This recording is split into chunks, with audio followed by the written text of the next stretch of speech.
Hello student, आज हम class 10 के चैप्टर 2 पॉलिनॉमियल्स की एक्सरसाइज 2.2 के एक्स्ट्रा क्वेश्चन कर रहे हैं, जहाँ पर इसने कहा है कि find the zeros of the following the quadratic polynomials and verify the relation between the zero and the coefficients.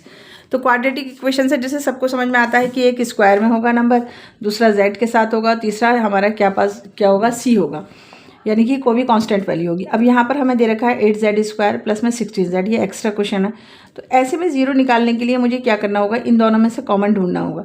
इन दोनों में अगर मैं कॉमन देख रही हूँ तो 8 ये है और यहाँ पर ये 16 है, ये दोनों एक ही टेबल में आते हैं, किसके 8 के टेबल में, तो मैंने 8 कॉमन ले लिया।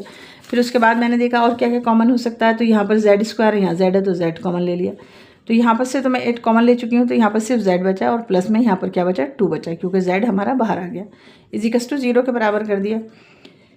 एट z इजिकल्स टू में 0 हो गया और z प्लस में 2 इजिकल्स टू में 0 के बराबर हो गया। z इजिकल्स टू में 0/8 आ गया, 8 0 0 हो गया। z की वैल्यू यहाँ पर 0 आ रही है और यहाँ पर z की वैल्यू -2 आ रही है। अब यहाँ पर हम पहले इसके कोफिशिएंट लिख लेते हैं।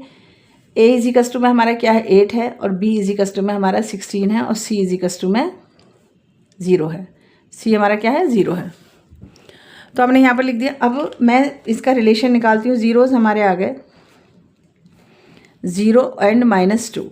तो रिलेशन हमारा क्या है, sum of zeros alpha and plus में बीटा इजिकल्स टू में -b/a होता है। अब जीरोज हमारे कौन से हैं, 0 प्लस में -2 इजिकल्स टू में b हमारा क्या है, 16 है, तो मैंने यहाँ पर -16, और a हमारा क्या है, 8 है। यहाँ पर कितना बचा, -2 इजिकल्स टू में 8 to the 16, ये भी हमारा -2 आ गया। ये हमारा रिलेशन निकल गया।